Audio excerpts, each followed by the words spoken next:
एजुमेंट और भाई अक्षय सर में आप सभी का स्वागत है। अगर मैं इस सीरीज के बारे में कहूँ तो इससे पहले हम लोगों ने पॉलिटी पढ़ ली थी और पार्ट 1 में हम लोगों ने ये भी पढ़ लिया था कि सीमाएं रेखा कैसी हैं। भारत का सामान्य परिचय भी देख लिया था। देशांतरी विस्तार, अक्षांशीय विस्तार, कर्क रेखा वगैरह भी देख लिया था। पड़ोसी देश बचपन में MBA किया ट्रिक के माध्यम से भी हम लोगों ने पढ़ लिया था। क्या आप जानते हैं कि भारत का लगभग 11% हिस्सा हिमालय है, लेकिन यही हिमालय पूरे भारत की जलवायु, नदियों और सुरक्षा की रीढ़ माना जाता है। आखिर हिमालय कितने भागों में बांटा जाता है और कौन सी पर्वत श्रेणी सबसे ऊंची है? आज 15 मिनट में इस वीडियो में हम लोग ये जानेंगे कि इसका विस्तार किस प्रकार से है। इस भारत का भौतिक स्वरूप को हम लोगों ने विभाजन पढ़ाई के आसान करने के लिए विभाजन किया है। 6 भागों में इसका डिवाइड किया है। जहाँ पहले देखें तो सबसे पहला विभाजन उत्तर एवं उत्तर पूर्व का पर्वतीय क्षेत्र है। वहीं दूसरा उत्तरी मैदानों के रूप में हम लोग पढ़ते हैं। तीसरा प्रायद्वीपीय पठार और चौथा भारतीय मरुस्थल और फिर पांचवा तटीय मैदान और छठवां द्वीप समूह के रूप में हम भारत के भौतिक स्वरूप को समझ पाते हैं। ठीक है, अब इसके भारत का पर्वतीय क्षेत्र देखें तो पर्वतीय क्षेत्र में अगर हिमालय की बात करें, ठीक है, कभी कभी क्वेश्चन आप देखते होंगे पूछा जाता है कि ट्रांस हिमालय भारत में कहाँ पर है? तिब्बत में है। महान हिमालय कहाँ है? तिब्बत में है कि जो है शिवालिक श्रेणी दक्षिण में है कि उत्तर में है? शिवालिक श्रेणी के समानांतर श्रेणी कौन सी है? इस प्रकार से परीक्षा में लगभग हर परीक्षा में ऐसे 1 से 2 प्रश्न हमेशा पूछे जाते हैं सिर्फ हिमालय की श्रेणी से ही। बिना किसी देरी के हम लोग भारत के भौतिक स्वरूप के स्वरूप में हिमालय का जो क्षेत्र है उसको खत्म करते हैं। ठीक है, सबसे पहले देखें तो हिमालय के पर्वतीय क्षेत्र का विस्तार किस प्रकार से है। ठीक है, देखिए हिंदू कुश, जहाँ हिंदू कुश है तो एक तरफ हिंदू कुश पर्वत है, इधर एक कुनलुन श्रेणी है और बीच में पामीर ग्रंथि है। जब गांठ पड़ती है तो ये पामीर ग्रंथि है, ऐसे एक ये डायरेक्शन दिखता है। इधर काराकोरम श्रेणी है, उसके नीचे जो अगर हम देखें तो काराकोरम जो श्रेणी है यही नाम से एक पर्वत भी है। इसी काराकोरम श्रेणी में हमें केटू गाडविन आस्टीन चोटी मिलती है। केटू गाडविन आस्टीन चोटी के नीचे हमें नंगा पर्वत मिलता है। उसके नीचे अगर हम देखें तो हमें और भी पर्वत देखने को मिलता है। अब क्वेश्चन ऐसे बनते हैं कि उत्तर से दक्षिण या दक्षिण से उत्तर पर्वतों या श्रेणियों के क्रम को निर्धारण करें। काराकोरम श्रेणी, जास्कर श्रेणी, पीर पंजाल श्रेणी, शिवालिक श्रेणी। जैसे शिवालिक श्रेणी है, पीर पंजाल श्रेणी है, जास्कर श्रेणी है, लद्दाख श्रेणी है, काराकोरम श्रेणी है। तो इस तरह से भी आता है प्रश्न उत्तर से दक्षिण का। और प्रश्न ऐसे भी पूछा जा सकता है कि पश्चिम से पूरब का क्रम क्या है। जैसे लद्दाख श्रेणी है, कैलाश श्रेणी है, इधर जास्कर श्रेणी भी है, ठीक है, शिवालिक श्रेणी है। तो क्वेश्चन ऐसे कई प्रकार से बन सकते हैं। इनमें बीच बीच में नदियां भी हैं और पर्वत भी हैं। ये जो 11% हिमालय का क्षेत्र है, ये 11% बाकी 89% का निर्धारण करता है कि इसकी जलवायु, मिट्टियाँ किस प्रकार से हैं। तो इस 11% को पढ़ना बहुत ही जरूरी है। तो इसका हम लोगों ने विस्तार देख ही लिया कि काराकोरम श्रेणी है, इसमें केटू गाडविन आस्टीन है, ठीक है। 12 लापचा देखिए दर्रा है, जोजिला एक दर्रा पड़ता है। नदियाँ की बात करें तो सिंधु नदियाँ हैं, झेलम नदी है, चेनाब नदी है, रावी और सतलुज नदियाँ भी हमें देखने को मिलती हैं। और आगे अगर हम देखें तो हिमालय पर्वत श्रेणी की बात करें तो देखिए यहाँ सीमा पर स्थित कौन कौन से नवीन हिमालय पर्वत श्रेणी में नवीन वलित पर्वत हैं। ये नवीन वलित पर्वत क्या है? कि नवीन वलित पर्वत वे हैं जो मोड़दार पर्वत होते हैं। नवीन मतलब नए हैं, मतलब अभी इनका निर्माण हो रहा है, अभी ये वयस्क अवस्था में है। इनका फैलाव कहाँ से कहाँ तक है? तो इनका फैलाव सिंधु से ब्रह्मपुत्र तक, ये सिंधु नदी है, सिंधु नदी से ब्रह्मपुत्र नदी तक, ठीक है। अगर देखें तो इससे पहले हम लोगों ने भी देखा था कि सिंधु से ब्रह्मपुत्र तक, सिंधु नदी कहाँ है? यहाँ है। और ब्रह्मपुत्र कहाँ है? यहाँ सांगपो नदी, यही आगे नीचे जाके बनती है जाकर, तो ये यहाँ से यहाँ तक इसका विस्तार है, ठीक है। तो यही बात कह रहा है कि हिमालय पर्वत श्रेणियों का विस्तार जो है किस प्रकार से है। तो सिंधु से ब्रह्मपुत्र तक इसका फैलाव है और इसमें नवीन वलित पर्वत हैं। भारत की उत्तरी सीमा पर यह स्थित है हिमालय पर्वत श्रेणी। अब एक क्वेश्चन और पूछा जाता है कि इनकी चौड़ाई या इनकी लंबाई कितनी है, ठीक है। तो एग्जैक्ट नहीं याद रखने की ज़रूरत है, लेकिन एक मैप बनना चाहिए दिमाग में कि अगर हिमालय पर्वत श्रेणी बोला जाए तो ये याद रखना चाहिए कि आपको इसकी चौड़ाई कश्मीर में 400 किलोमीटर तक है। ठीक है, ये मतलब 400 किलोमीटर की चौड़ाई है और आगे जाकर के वो कम हो जाएगी। और कितनी हो जाएगी? अरुणाचल प्रदेश में 150 किलोमीटर ही बचेगी, मतलब आगे जाके कम और शुरुआत में ज़्यादा रहेगी। तो वही बात है कि इसकी चौड़ाई 400 किलोमीटर एवं अरुणाचल प्रदेश में 150 किलोमीटर इसकी क्या हो जाती है? चौड़ाई। लंबाई की अगर बात करें तो लंबाई में चौड़ाई का कोई मतलब नहीं, तो लंबाई कितने किलोमीटर है? तो 2400 किलोमीटर की ये लंबी पर्वत श्रेणी हिमालय पर्वत श्रेणी कहलाती है, जिसकी चौड़ाई 400 से 150 है। प्रश्न पूछा जाता है कि 400 किलोमीटर की चौड़ाई किस एरिया में है, मतलब पूरब में है कि पश्चिम में? तो यहाँ कितनी है? 150 है। और अगर इधर बात करें तो इधर कितनी है? ज़्यादा है, इधर कितनी है? 400 है। बस यही बात कर रहा है। लेंथ कितनी, लंबाई कितनी है इसकी? ये वाली लंबाई कितनी है? ये लंबाई इसकी पड़ेगी 2400 किलोमीटर। ठीक है।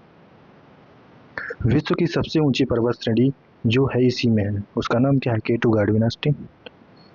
ठीक है, मतलब सब एक ही नहीं है ना। इसमें माउंट एवरेस्ट जो चोटी है उसकी बात, भारत में स्थित जो है K2 गार्डविनास्टी भी है, वो उत्तरी चोटी है। सबसे उत्तरी चोटी कौन सी है भारत की? तो वो है K2 गार्डविनास्टी।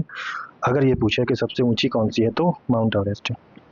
ठीक है, आगे देखें तो हिमालय का उत्तर दक्षिणी विभाजन। हिमालय का उत्तरी दक्षिण विभाजन मतलब उत्तर से दक्षिण का विभाजन। अगर उत्तर में सबसे ट्रांस हिमालय है, उसके नीचे महान हिमालय है, उसके नीचे निम्न या हिमाचल हिमालय है, उसके नीचे बाह्य या शिवालिक हिमालय है। ये प्रश्न हमेशा पूछा जाता है कि इनका क्रम सेट करें, उत्तर से दक्षिण इनका क्रम सेट करें। तो सबसे पहले ट्रांस हिमालय, महान हिमालय, निम्न या हिमाचल हिमालय। हिमाचल हिमालय माने हिमालय जो हिमाचल प्रदेश पड़ता है, हिम का अंचल जो है जहाँ बर्फीली क्षेत्र है, उस एरिया को पूरा निम्न या हिमाचल हिमालय भी कहते हैं। या ठीक है, उसे लघु हिमालय भी कहते हैं। निम्न की जगह लघु, ये पर्याय शब्द हैं, इन्हीं को बदल देने से इनके नाम बदल जाते हैं। तो लघु या निम्न या हिमाचल हिमालय इसी को कहते हैं। महान हिमालय और ट्रांस हिमालय, महान हिमालय तो अपने यहाँ है, ट्रांस हिमालय नहीं है, बाहर है। ठीक है, अब इनका भी लेकिन विभाजन पढ़ लेते हैं, क्योंकि इसका कुछ क्षेत्र तो होगा तभी हमें विस्तार से पढ़ना है।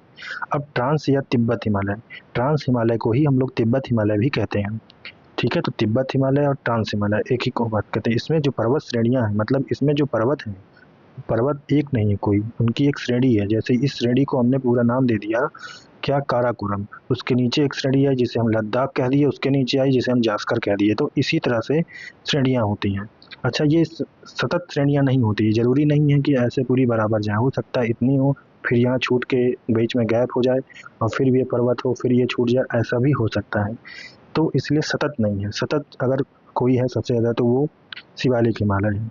काराकोरम श्रेणी, लद्दाख श्रेणी और जास्कर श्रेणी इसी ट्रांस या तिब्बत हिमालय में आते हैं। प्रश्न पूछा जाता है कि लद्दाख श्रेणी किस हिमालय में है? ऑप्शन में आपके ट्रांस हिमालय, महान हिमालय, निम्न या बाह्य हिमालय। तो काराकोरम या लद्दाख श्रेणी किस में है? तो ट्रांस हिमालय क्षेत्र में आती है। ऐसे ही प्रश्न बनते हैं। हिमालय की सबसे प्राचीन श्रेणी कौन सी मानी जाती है? तो हिमालय की सबसे प्राचीन श्रेणी जहाँ ट्रांस या तिब्बत हिमालय है, वहीं सबसे नवीन श्रेणी बाह्य या शिवालिक हिमालय मानी जाती है। ठीक है, अब इसके बाद देखें तो इसका विस्तार पश्चिम से पूर्व की ओर देखें तो लगभग 1000 किलोमीटर इसकी क्या है? लंबाई है। ठीक है, ये लंबाई कितनी है? 1000 किलोमीटर। और पूरे की कितनी थी? 2400। चौड़ाई कितनी है?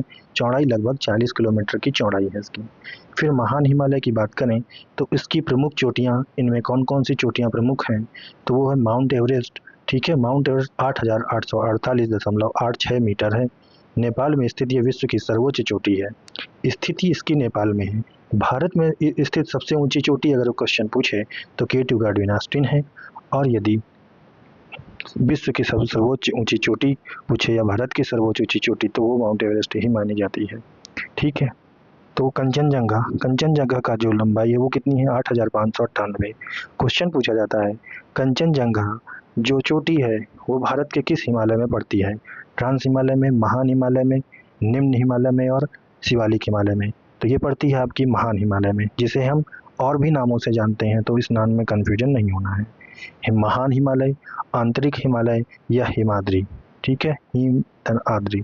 ठीक है, तो ये हिमाद्री है। अच्छा, इसमें एक चीज़ और भी है कि इसका जो क्रूड होता है, जब हम लोग मिट्टी का चैप्टर पढ़ेंगे तो उसमें पूरा पढ़ेंगे कि इसके 3 लेयर कौन कौन से होते हैं। तो उसमें जो सबसे नीचे क्रूड का लेयर होता है वो किससे निर्मित होती है? तो ग्रेनाइट से निर्मित होती है। ठीक है, इसका विस्तार अगर बात करें तो लगभग इसका विस्तार 2400 किलोमीटर है। तो महान हिमालय का जो लंबाई है वो 2400 किलोमीटर और चौड़ाई कितना है? 25 किलोमीटर है। ठीक है, तो अर्थात कि ट्रांस हिमालय की चौड़ाई से लगभग कुछ कम है। ठीक है, आगे देखें तो ऊंचाई इसकी 6000 किलोमीटर है, इसकी ऊंचाई औसतन 6000 किलोमीटर है। ठीक, तो सबसे ऊंची ऊंचाई किसकी है? सबसे ज़्यादा ऊंची महान हिमालय की ऊंचाई है, ट्रांस हिमालय की उससे कम है। ठीक है, लघु या मध्य हिमालय या हिमाचल हिमालय, इसमें कौन सी घाटियाँ आती हैं? प्रश्न पूछा जाता है, कुल्लू घाटी या कांगड़ा घाटी किस हिमालय में पड़ती है? तो ट्रांस हिमालय, शिवालिक हिमालय, महान हिमालय या निम्न हिमालय? तो निम्न या लघु मध्य हिमालय या हिमाचल हिमालय इसको कहते हैं। इसी में कांगड़ा घाटी जो कि हिमाचल प्रदेश में, कुल्लू घाटी और कश्मीर घाटी भी इसी में पड़ती है। कश्मीर घाटी के नाम से ये कतई ना सोचें कि ये जो है ट्रांस हिमालय या महान हिमालय में पड़ेगी। कश्मीर घाटी भी किसमें? लघु या मध्य या हिमाचल हिमालय में पड़ेगी। जरा सही कहें तो जो सबसे पहाड़ी या प्रसिद्ध नगर है, जो घूमने की जगह जहाँ जहाँ है, जहाँ आप इजीली घूम सकते हैं, कोई दिक्कत नहीं है सांस लेने में, वो सारी जगह जो है लघु या मध्य या हिमाचल हिमालय में ही होती हैं, जहाँ आप आसानी से घूम सकते हैं, वो पालमपुर हो या नैनीताल हो।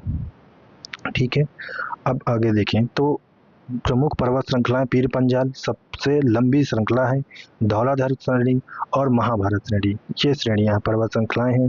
औसतन चौड़ाई इसकी 50 किलोमीटर है, लेकिन इससे पहले जो चौड़ाई थी किसकी? लघु हिमालय की, के ऊपर जो थी हमारी महान हिमालय की, तो उसकी तो 25 किलोमीटर ही चौड़ाई थी, लेकिन इसकी 50 है। जो महान हिमालय है, महान हिमालय के अपेक्षाकृत ये इसकी ऊंचाई जो होती है वो कम होती है, ये 3700 से 4500 मीटर है, तो वो 6000 मीटर थी, है ना। अब और अगर देखें बाह्य या शिवालिक हिमालय, बाह्य या शिवालिक हिमालय की बात करें तो ये हिमालय की सबसे बाह्य श्रृंखला है, लघु एवं शिवालिक हिमालय में ही स्थित लंबवत घाटियां हैं। ठीक है, इसकी ऊंचाई की बात करें और चौड़ाई की बात करें तो ऊंचाई 900 से 1100 मीटर है और चौड़ाई इसकी 10 से 50 किलोमीटर है। मतलब 1000 मीटर की जो भी ऊंचाइयां हैं वो सब बाह्य या शिवालिक हिमालय में ही पड़ती हैं। इसकी प्रसिद्ध दून जो है देहरादून, कोटली दून, पाटली दून निर्माण नदियां द्वारा लाए गए अवसादों से होती है। जो शिवालिक हिमालय है इसका जो निर्माण होता है वो नदियों द्वारा लाए गए अवसाद, नदियां जब बहा करके, पानी से बहा करके अवसाद या गाद लाती हैं, वही जब यहाँ इकट्ठा हो जाता है तो उसी से इसका निर्माण होता है, वही हो जाती है शिवालिक हिमालय।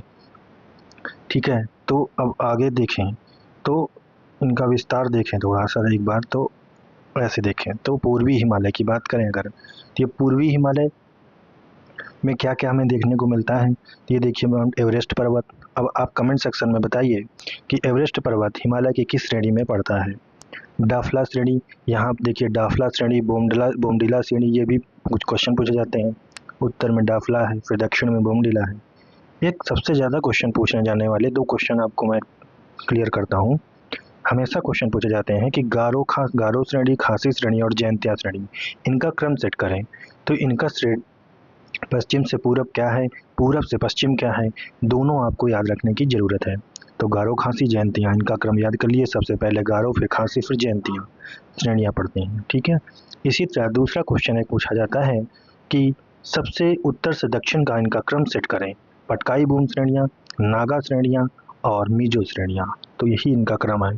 पटकाई बूम, नागा श्रेणियाँ और मीजो श्रेणियाँ, यही इनका क्रम है। ठीक है, अब देखिए ब्रह्मपुत्र नदी है, ये दिहांग नदी है, वही इसी का नाम आगे ब्रह्मपुत्र नदी हो जाता है, ये आके बांग्लादेश के पास से निकल जाती है।